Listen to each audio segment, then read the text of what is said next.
time is just that androgen insensitivity syndrome, and then a couple of others that I didn't teach you guys, suggests, but certainly does not confirm, that perhaps the default gender identification in humans is female. Can anybody explain to me why that suggests that? I'm not saying it's true. I'm saying it suggests it. Why does androgen insensitivity syndrome suggest that? Anybody know? Go ahead.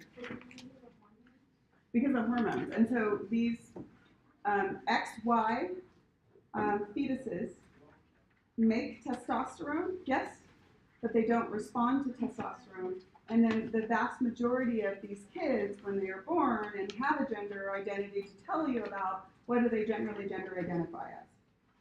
Female, right? So I'm not saying I have the answer. I'm just saying that that's something suggestive that tells us that there might be some information there. Okay, so, and then, so let's just talk just about these three things: gender, sex, and sexuality.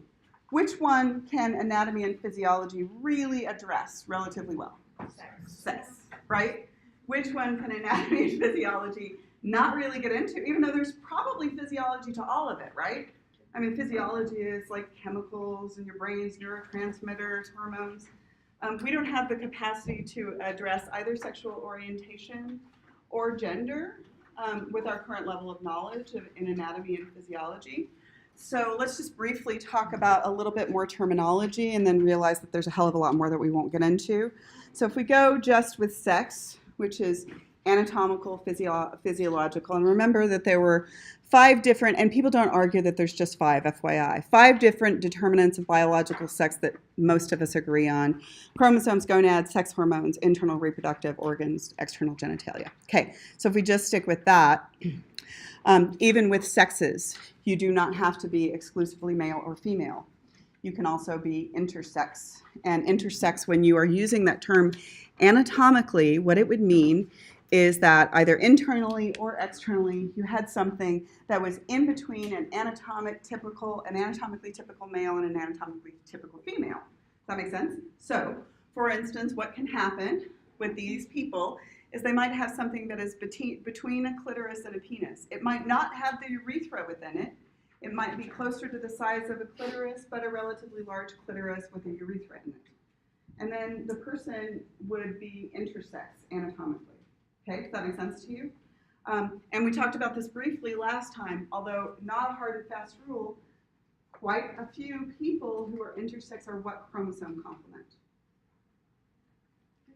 XY, right? Because XY is sort of not the default. It's making it part of the way down.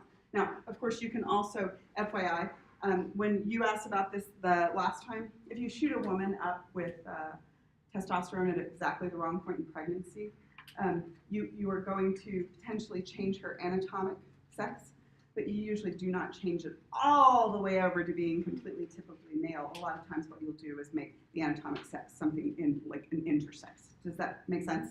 Okay, so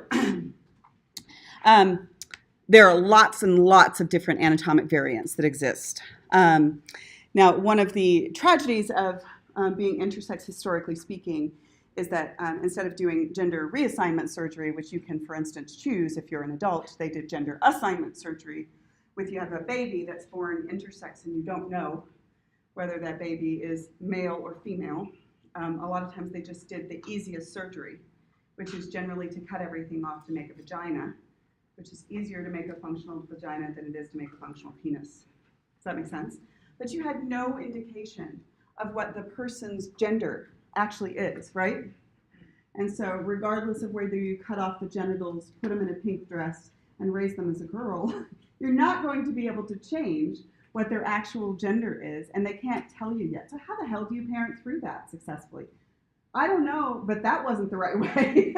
So there were a lot of suicides. There's lots of psychological disorders that happen in situations like that. Of course, a lot of times once that person and XY with high levels of testosterone hits puberty, you can tell them they're not a boy all you want, and all they're going is, where the hell's my penis, right? Where is my penis? I know I'm a boy. Now, what they really, really try to get parents to do is to let the kid gender identify for themselves, which is a really difficult way to parent, right? Because you don't, and what's the first question that people ask about your baby? The boy or girl, you know, and what do you name the baby, and how do you raise the baby, and when do they gender identify? Kids actually gender identify a little earlier than we think. It has usually long before puberty, but you're still going to have to wait and be patient. And that takes some really cerebral parenting, some really cerebral idealistic parenting. And FYI, you don't have to be smart or kind to be a parent. You just have to use your jump. That's all you have to do. Okay, so intersex. Okay, cisgender versus transgender. I don't know if I did this perfectly, but I will try. Whatever anatomic sex someone saw and said you were a boy and you were a girl, if what you identify as your gender agrees with that, you're cisgender. If what you identify as your gender disagrees with that, then you can call yourself transgender, but that's generally what we mean by transgender. Does that make sense? Okay, so independent of the anatomic or physiological, there is the gender identification, and that's what this whole gender thing is. And then the last question, although this is really not an anatomy question, people get it all confused. And in part, it is because we really don't know how to separate these things. Let's briefly talk about what sexual orientation has to do with any of this. Sexual orientation is not what you look like. It's not what you identify with. It's who you are attracted to sexually. And so with sexual orientation, it's completely separate. And you can be male, female, intersex, trans, any variation of that. And you can be attracted to either sex.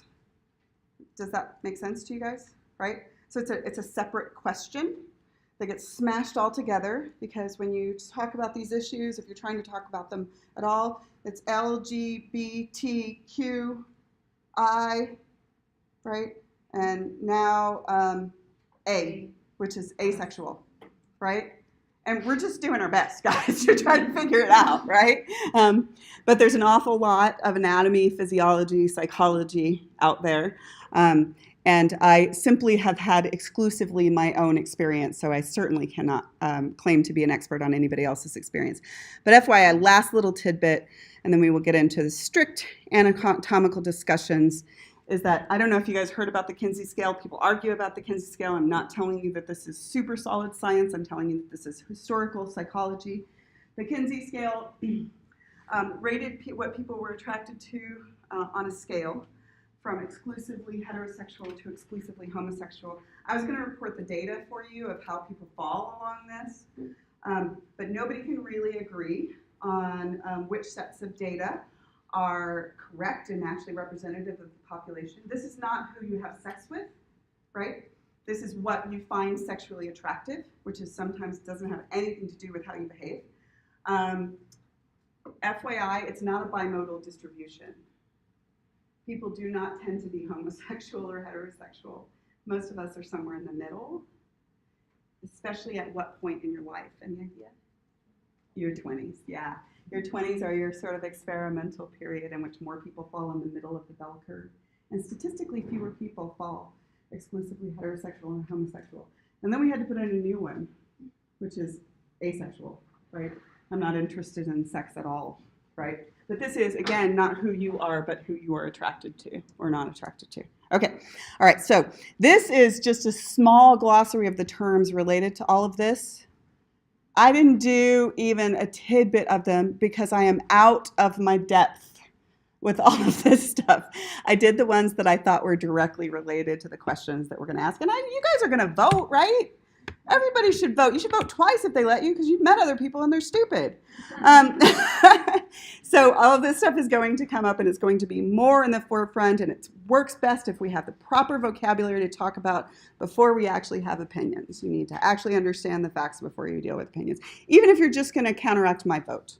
That's fine. I'm used to it. It's Utah, right? You're just going like, my mother-in-law literally just pushes the button so that she knows that mine doesn't count. And she also told me that when she was young, there weren't any gay people.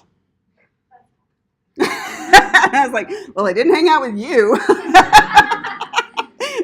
She told my 11-year-old that too. She's like, she tells us all the time, and we always get a good kick out of it. There weren't any gay people when I was young, and my 11-year-old was like, I know gay people. I don't know what you're talking about.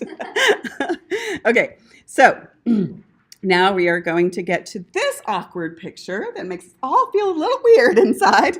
Okay, so let's talk about the female reproductive tract. Okay, so first let's talk about why people really don't do very well with the female reproductive tract. I suspect it's got multiple things. First of all, half of it's inside, right? You can see a penis and testicles. You're like, that's a penis. That's testicles. Ovaries, I don't know. Vagina, I don't know. Cervix, what the hell, right? You never really have to know where those things are, right? Even you can even get pregnant without knowing where any of it is. So it's all inside. We are encouraged not to be educated about it, unfortunately. And then second, it's got multiple functions, so it's actually kind of complex. Males have, of course, they produce gametes and they produce hormones, right? Females produce gametes, they produce hormones, and they have to be able to house and support a developing embryo all the way to birth and parturition. So it's a little bit more complicated and internal, so it's like harder to kind of understand. So before we get into the specific anatomy, I want to briefly talk about the menstrual cycle. Not going to make you memorize this because it's actually really complicated physiology. Do want you to have a big picture understanding of what the menstrual cycle is all about. Okay, so here's just a big picture understanding of the menstrual cycle. Don't get freaked out by it. Top picture is what's going on in the ovaries. It's the boss. Bottom picture is what's going on in the uterus. It responds to what the ovary says to do. And it primarily communicates via hormones. We won't do the gonadotropin ones. We'll talk primarily about progesterone. Here is what happens. When the ovary starts to go through maturation of a single oocyte, and maturation involves going through meiosis to divide the chromosomes in half, right? And then also developing this big structure to support it in case it gets fertilized, right? Okay. When it starts going through that portion, what's going to happen is the ovary needs to tell the uterus when it's almost time to get ready for a possible implantation and pregnancy. Got it? Here's the hormone that it uses to do that. This is progesterone. And it's easy to remember what progesterone does because it's pro-gestation, pro-pregnancy. Does that make sense? So as you get close to and ovulate, your progesterone levels are going to start to rise. When they're really high, notice how thick the lining of the endometrium is. Do you see that? What this does is gives lots and lots of blood flow to potentially form a placenta if implantation occurred. Does that make sense? You know the placenta is a really vascular structure. You're not forming a placenta yet. But you're like, I'm ready, I'm ready, I'm ready. Go ahead. 2 questions. Okay. So do you ovulate when you're on birth control? It depends on what kind of birth control you are talking about. Okay. Generally speaking, what we do when you are on oral birth control is all you have to do is jack with your estrogen and or progesterone levels so that these two things are not timed properly. Okay, you can jack with them so that you don't ovulate, okay? And that's usually what happens is usually when you're on birth control you don't ovulate, but you also want to make sure that if you did ovulate, this isn't ready. Does that make sense? Okay, as long as they are timed so that they are not both ready at exactly the right time, then pregnancy can occur. Pregnancy is not fertilization. Pregnancy is implantation, right? For every fertilization event, for every implantation event, there's usually around 2 to 3 fertilization events. So only about half of them implant. Does that make sense? Okay, so what the ovary is doing is bossing the uterus around. If implantation occurred, fertilization and then implantation occurred in the wall of the uterus, what would happen to the level of progesterone in a healthy pregnancy? Stay high the entire time, pro-gestation, yes? If, however, the woman miscarried, right, what would happen to her level of progesterone? It would drop, right, after she no longer had that implantation in there, and then she would menstruate. If the woman did not have sex, or if she had sex, did not have implantation, what would happen to the level of progesterone after you wait this window in which, hey, I still got an egg, it could still happen, could still happen, could still happen, not this month. What happens to her level of progesterone? Drops, and then she menstruates, right? Then you start the whole damn thing over again. Good? Go ahead. How would the uterus prepare if you have endometriosis? It goes bonkers during this phase. Endometriosis just continues to grow, and it grows even outside of the uterus into the fallopian tubes. We'll talk about endometriosis. Everybody okay with that? Okay, so that's a really quick version of this because there's more hormones involved. We're going to come back to it in just a minute as we talk about the ovaries specifically. Now, I spent 6 weeks when I took physiology as an undergraduate just on the female reproductive tract, right? It is really freaking complicated. So I just gave you a very quick version. Go ahead. So if what you're saying is right, then why do so many people get pregnant on birth control? User error? Oh, no. Well, part of it's user error. You have to be very careful about timing. And second is what you're trying to do is interrupt a natural cycle that your body is constantly trying to fix, right? So sometimes the level of hormones that you are taking can be overridden by the level of hormones that you're secreting. And oral birth control, first of all, is only about 98% effective even when you take it perfectly, right? If you do anything, like take it at a different time every day, you lose your timing, right? And then you get to be a mom. That's what happens. An IUD, it does a couple of different things. The typical IUD just goes into the uterus and keeps this from ever getting thick and hospitable for an implantation. It doesn't prevent ovulation or fertilization. Okay, there is a different hormonal IUD that does a little bit of both. But okay, so hold on to that question because we'll talk about IUDs again when we get to the uterus. Okay, so that's just a quick version of the menstrual cycle. Okay, now the vulva, which we are not going to call pudendum, right? Because it's no more shameful than his junk. If we're going to call this a pudendum, his has to be called a pudendum too, right? All egalitarian up in here. Okay, so it is actually called a vulva. This is the female external genitalia. There's stuff that you have known. There's stuff that I bet you don't know. Stuff that I didn't even know until I had been teaching for 2 years. Because when I started teaching in Texas, I was really shy and I was like, I'm only going to do a little bit of reproductive. And then I'm like, no, I'm me. I'm going to read it all, learn it all, teach it all. And then they're like, are you sure you want to move to Utah? And I moved here anyway. Okay, so the vulva. This is the mons pubis, which is basically a fat pad that is on the top of the pubic symphysis. We are one of the few species that has intercourse face-to-face, so you smash those pubic bones into one another. It's not very comfortable. Develop a little fat pad evolutionarily. Males have one too. It's not as thick. In males, that's called the mons pubis, which literally means pubic mountain or mount. And then let's move the labia majora out here. After a woman hits puberty, then the labia majora will have pubic hair. It is homologous to what structure in the males? Scrotum, good. Here's the labia minora, right? And does anybody remember what the labia minora is homologous to in males?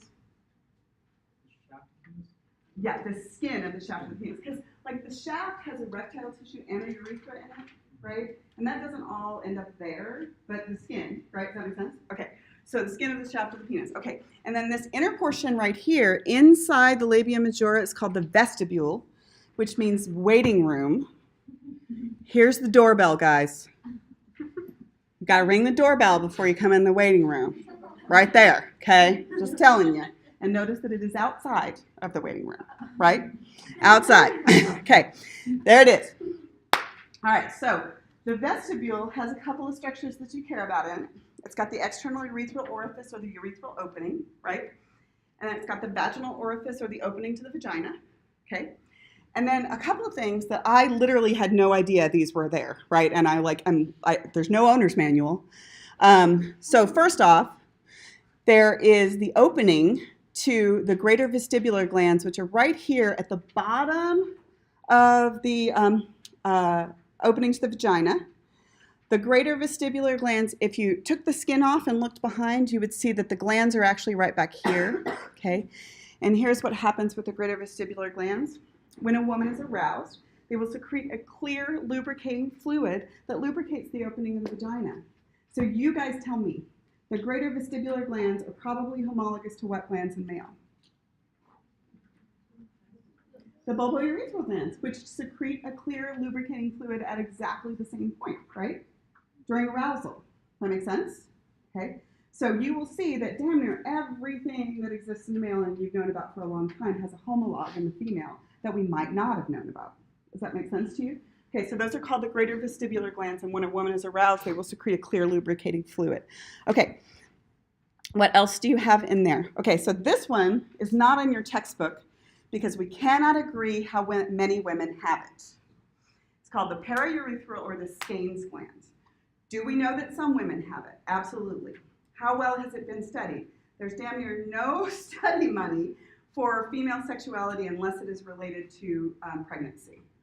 And so let's talk about what is here and what evidence exists for it. Okay, so let me show you male and female locations, and then I'll show you a different picture. Okay, so in a male, the prostate gland is right here, right? Just below the urinary bladder. In a female that has it, and there are some for sure, maybe all of us, who knows, the same location is right here, yes? That's the same location, okay? In some women, although we have no idea how many, there is epithelial glandular tissue between the anterior wall of the vagina and the posterior wall of the urethra. It is not surrounded by connective tissue, so it's not as like distinct a structure as we're talking about with the prostate gland, but it has secretory capacity in some women, and they are called the Skene's glands or the paraurethral glands. Why do we not know how many women it exists in? Has absolutely nothing to do with childbirth or pregnancy, and you have to have money to study this stuff, right? And funding for female reproductive functions unrelated to pregnancy, almost non-existent. So you will be amazed at how recently we have learned some of these female anatomical structures. Okay, so if they exist in some women, and when they exist, here's the location that would be right there, okay? Right on this, the same location that the prostate gland would be in men. Why do you care? Because this is the source of the legendary female ejaculation, okay? And some women do actually ejaculate, although it's pretty freaking confusing because when they ejaculate, it's generally because of a certain kind of stimulation of this anterior wall of the vagina. This is called the Grafenberg spot because Grafenberg found him. I'm sure you've heard of it as the G spot. We argue about whether that exists as well. The texture only really changes when a woman is aroused. So now not only do you need studies with live women who are having sex or about to have sex. Do you think that's going to get funded in Utah? Hell no. Okay, so when this is stimulated in some women, and by the way, there's a Discovery Health special on it. You can look it up, right? Then women will sometimes, when they have an orgasm, they will actually ejaculate a fluid, but they ejaculate it into sometimes the distal end of the vagina, but more frequently the distal end of the urethra. Now that's confusing as hell because you think you just peed. So how do we know it's not pee? Well, we know it's not pee because all you have to do is test it and see what's in it, right? And if it was urine, it should have a high concentration of urea, but it does not. It has a little bit of urea because it came out of the urethra, right? What it has is a high concentration of PSA, prostate-specific antigen, which is an antigen which is found in the prostatic fluid that is part of male semen. Isn't that interesting? Go ahead. So some women can be allergic to male, like their partner's semen, but would that also mean that the male partner could be allergic to her? Ejaculatory fluid? Yeah. Probably, but it doesn't go in, right? He's like kind of a one-way. Yeah. It's not like all going out, but it's probably true. They can all be hostile to each other, right? Okay, so that is not in your textbook. You can read about it. There's some research out there, and they actually don't say that it doesn't exist. They say that we do not have enough conclusive evidence to say that it exists in all women, so they've left it out of the textbooks, right? If you've got a woman who it does happen, you can argue all you want, and she's going to tell you it freaking happens. What about other structures? Here's another structure that I didn't know for a very, very long time, and this one is well known now. And that is, okay, so here was your greater vestibular glands. That's glandular tissue. And now we'll meet our first female erectile tissue. And that is the bulb of the vestibule, paired erectile tissue around the opening to the vagina, although it's a little further back. It's not like right out at the very front of the opening of the vagina. When a woman becomes aroused, this becomes engorged with blood. And do you have any idea why that would be evolutionarily like a good strategy?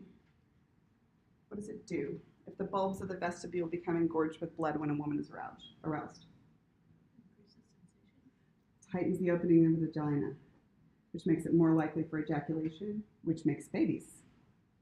Yes? Okay. So women are actually more fertile when they're orgasmic and when they're aroused, but you certainly don't have to be, otherwise people couldn't get pregnant from rape, right? You don't have to enjoy it, but it certainly does help with the entire process for reasons that we'll figure out in just a minute. So those are the bulbs of the vestibule. They are homologous to that erectile tissue that runs around the urethra in males. What's that called? Corpus spongiosum. Yes, they are homologous to the corpus spongiosum. So in males, it ends up around the urethra. In females, it ends up in the vestibule. Does that make sense? Okay, so that's the deep structures of the genitalia. Okay, so now we go to the clitoris. Okay, now when I say clitoris, it's a little bit of a misnomer because really when I'm talking about the clitoris, I'm talking about all of the erectile structures of the female. And it's not just the clitoris because, by the way, the bulbs of the vestibule are usually considered part of the clitoral complex, right? So we're talking about all collectively of the erectile structures of the female. And so you have that model in lab. Did you see that model in lab? That white model of the erectile structure of the female. I forgot to bring it to class today. So that one was really interesting because those models do not exist. So what happened is some of my lab aides from 2 semesters ago, I think, 2 semesters ago, said, why do we not learn the female erectile structures? And I was like, oh, well, let's find a model. The models don't exist, but some anatomist from France went and did measurements based on MRIs and figured out the internal structures, and then she uploaded the 3D measurements, and you can download the file and 3D print it, which is what we did. So you were probably among the only people in Utah who have ever seen that structures, which is pretty damn cool, right? So let's talk about the clitoris, you realizing that we should probably say female erectile complex. The clitoris is, most people who even know we have a clitoris just think that this is the clitoris, right? But that is literally the tip of an entire iceberg of erectile tissue, okay? So the erectile tissue that is involved in the clitoral complex, the female erectile complex, goes all the way back. So the clitoris is the glans, which is the part that you can generally see, although it's covered by a prepuce to greater and lesser degrees unless the woman is aroused. And then it's got a body. So it has erectile tissues all through the glans in the body, yes?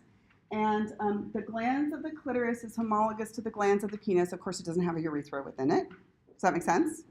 And then the erectile tissue that is in the body of the clitoris is paired and is homologous to the paired erectile tissue in the penis. What's the paired erectile tissue in the penis? Yeah, the corpora cavernosa, the paired corpora cavernosa. So that is all, it looks like a little penis, doesn't it? Everybody has a penis, right? We all have a penis. Okay, so this is the body of the clitoris, but the body of the clitoris is not where it stops. It actually goes back and pushes against the bones of your pelvic girdle as the crus, plural is crura. So I want you to think of the body of the clitoris right here, right? And then it goes back and it's actually attached one side and the other side to this portion that's pushed against the bone. When a woman becomes erect, what happens is this starts to fill up with blood. Think about like a pool float that is folded over, right? So the pool float is folded over, but this part has to stay stationary. So when you actually blow up the pool float, what happens? It stands up, right? Because you've got it wedged against the bone back here. So you get erections all the way back there, right? They go all the way in, just like in males. That's how the hydraulics works in a male erection too. It's the same thing, right? It's just a smaller erection. Does that make sense? There are varying sizes of the clitoris, but generally clitoris stays much smaller than a penis. Okay, now, the clitoris has a really, really interesting history. Not anatomical and evolutionary history, but sort of social history. Because why the hell do we not know this about the clitoris? Because it's an anatomical structure. Like, why do we not know? Well, the interesting history about the clitoris is that although people have discovered the erectile structures of the clitoris, historically speaking, even back up to the 1600s, what tends to happen is the knowledge of the erectile structures of the clitoris tends to be pressured in by societal and political and religious pressures. So for a while there, it was in the textbooks. And then churches came in and then they took it out of the textbooks. And then what happened in the United States is it was back in the textbooks again until about 1954 in the anatomy textbooks, in Gray's Anatomy, which used to be the Bible of anatomy. And then we got really, really conservative around the 1950s, and they took it out again. They literally not only didn't tell you the internal structures. I wish I had this picture. I'll try to bring it by next time. If you look at a Gray's Anatomy textbook from, I think, 1953, there's just nothing there. They just photoshopped the damn thing out. They're like, you got all this stuff, and then, oh, nothing to see here. They just took it out of the textbooks. They didn't even attempt to put any of the internal structures in. And then, so basically, the doctors that you have right now, if they went to med school about 15 years ago or a little bit before that, they didn't have the clitoris in their anatomy textbooks. And now it's back again. It's been there all along, guys. They just keep taking that and putting it back in, which is really interesting. So why the hell do they do that? One of the things is that it makes people rather uncomfortable because it has absolutely no functionality at all except pleasure. It is exclusively a sensory erectile structure. That is its only function. And it is not related directly to reproduction. And so people are very, very uncomfortable talking about female pleasure and sexuality. They will talk about female reproductive capacity till the cows come home. But female pleasure and sexuality is really difficult for people to talk about, so they keep taking it out of the textbooks. I'll try to remember to bring that Gray's Anatomy book for you. It has 8,000 sensory nerve endings within the glands. Incredibly, incredibly sensory. And so when a woman is not aroused, the prepuce covers the glands of the clitoris to greater and lesser degrees, just depending on her anatomy. Okay. So that's the clitoris. Now we can go to something that people are more comfortable talking about. We'll just talk about the ovaries, right? You're like, I'm fine with you producing eggs, just do not enjoy it. Don't you do it. Okay, so let's talk about the ovaries now. Okay, so the ovaries are kind of weird. They're homologous to what male structure? Yeah, they're the homologous to the testes. They're going to have basically the same functionality of the testes, which is they're going to produce hormones and they're going to produce gametes. Remind me what a gamete has to do, how it's different than a regular cell. What? It's only half of the number of chromosomes. So, right, all of the rest of your cells except for your gametes have 46 chromosomes and these have 23, right? So we'll talk about how you get there just briefly in a second. No, I'm not going to test you on meiosis again. But I am going to talk about the existence of meiosis. Okay, so let's talk about just the basic anatomy of it. First of all, the anatomy is really weird. So I want to be a uterus for a minute. This part's a uterus, right? Now I am uterine tubes or fallopian tubes. Now I am going to come in contact with the ovaries. So it's a really weird little pattern. So what they do is they're going out this way and then they fold over and then the ovaries are right here. Does that make sense? But they are not actually stuck to each other. So weirdness of weirdness. When you ovulate, you actually ovulate into the peritoneal cavity. You do not ovulate into your fallopian or uterine tubes. So what has to happen is that in order for fertilization, normal fertilization to happen, what has to happen is the fallopian or uterine tubes has to sort of fold over the uterus. You're going to ovulate out here, and then this thing has to create a wave of peristaltic contractions and a wave of ciliary actions to actually get the ovulating egg in there. Which is why, do women ever get pregnant outside of the reproductive tract? They do, yeah. It's called an ectopic pregnancy. They generally cannot be carried to term. You can, for instance, get a fertilization event and then an implantation on the outside of your bladder, on your intestines, right? Now, obviously, you're going to deliver that thing vaginally because it's not hooked up properly, right? But what's the other risk? Generally speaking, they can cause a woman to hemorrhage as they start to increase, and so she's usually going to have some kind of intervention to pull it out. A lot of women have tubal pregnancies in which it implants in the tube.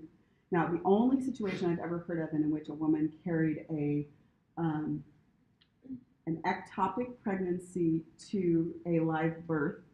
One of my students told me this happened, and I didn't believe them, so I went and looked it up in the literature. They said that there was an instance, and I found two in the literature, in which an ectopic pregnancy, the sperm makes it out here because this thing isn't closed, right? Which is freaking weird. I would like to talk to the designer about that, right? Nobody gave consent for sperm to be swimming around. I said you could go in here, that's it, right? So sperm's swimming around out here, and I ovulate out here, and then sometimes women, apparently, will implant on the outer wall of the uterus. When that occurs, you get access to the same blood flow, right? And you can develop your placenta, only it's sort of backwards placenta, but you still develop it. And 2 women that I could find in the literature had carried these not to term, but to viability.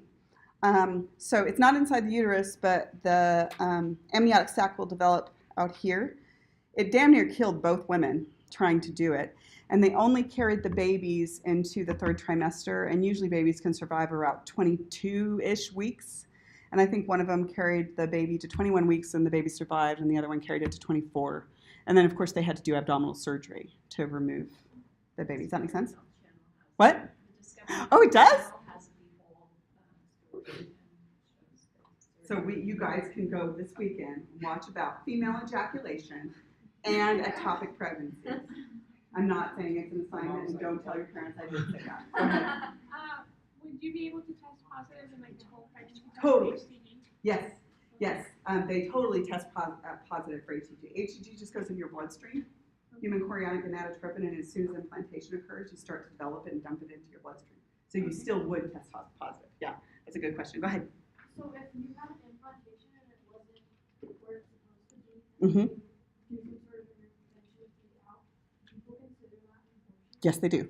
And interestingly, when I was in Texas, so you know Texas,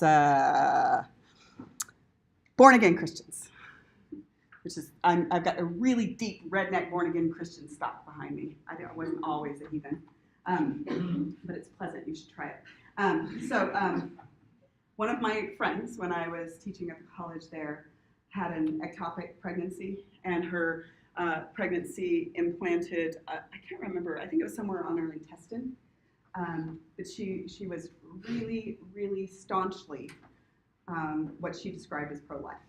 And she would not go have the intervention or even take the chemicals to actually cause a miscarriage of that. And she tried to carry, it was not viable, and it was going to kill both of them. And she carried it for about 16 weeks and then hemorrhaged and then went into the hospital. She wouldn't even consider terminating that pregnancy because of that. So what you consider an abortion is completely based on your perspective. I would consider it a termination of a pregnancy. But yeah, so that can get potentially political. That's the only time I've ever heard in my personal experience of a person almost killing themselves for that particular thing. So, but yeah, she almost died in the process. She was in the hospital for weeks after that. It also screwed up her ability to have the next pregnancy. So she kind of damaged her reproductive tract in the process. Okay, so let's talk about blood supply to the ovaries. So the blood supply to the ovaries come from the ovarian arteries, which are the gonadals when you know it's female. Yes? Okay. Which branch off of the abdominal aortas. There's also a branch of the internal iliac arteries that goes to the uterus and then to the ovaries. Okay, so nerve supply. They have motor innervation from the autonomic nervous system. We're really not sure what it's doing, but it's hooked up.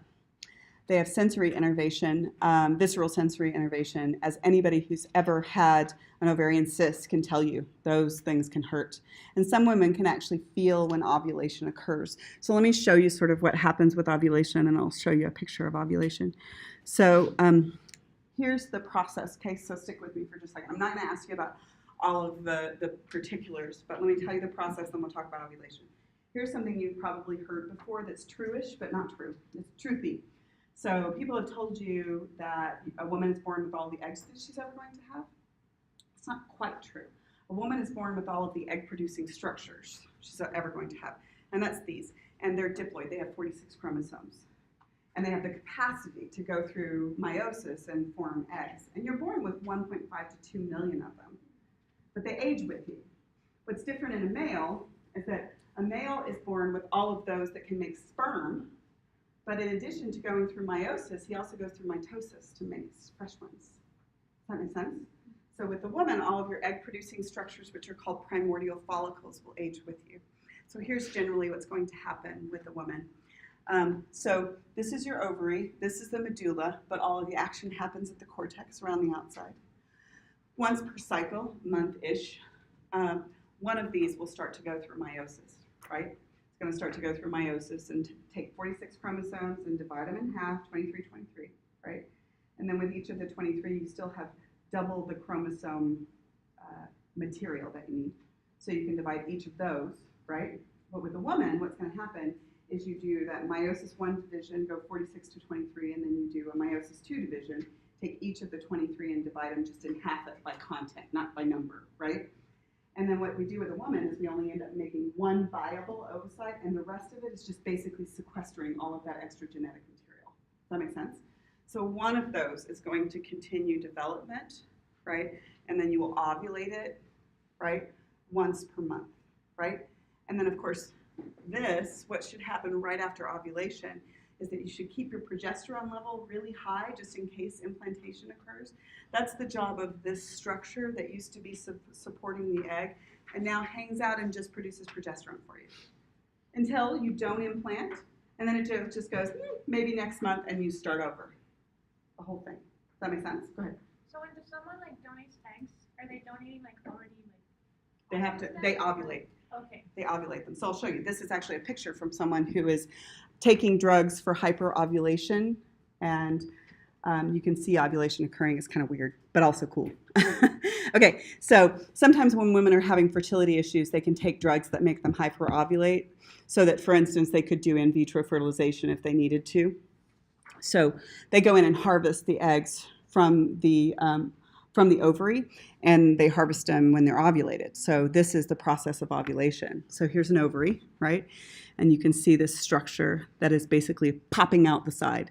When it pops out the side, you have to actually bust the wall of the ovary, yeah? Which is why some women can feel it when they ovulate, and sometimes it hurts when they ovulate. And sometimes it actually causes a little bit of spotting because it busts through the vascular wall of the ovary, and sometimes a little bit of that blood will make it into the fallopian tubes, uterus, and then vagina. Does that make sense? So this is the process of ovulation, which is just weird and cool and kind of grody. I mean, seriously, it is a little weird.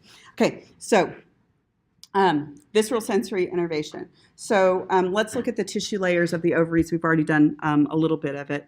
So if you look at an ovary, it's got really similar tissue layers to the ones you're going to see in the testes, of course, right? So the superficial layer of the ovary right here would be really, really close to or part of the serous membrane, and that is called the germinal epithelium. It's an epithelial layer around the outside. Keep that in mind because that goes bad on you sometimes. And then the next deeper layer right here in sort of yellow is called the tunica albuginea. That's connective tissue. You'll have the same connective tissue in the testes, only it's way thicker in the testes because they're, of course, more at risk, right? They're not protected. They're just like out there hanging around. Okay, so this is the tunica albuginea.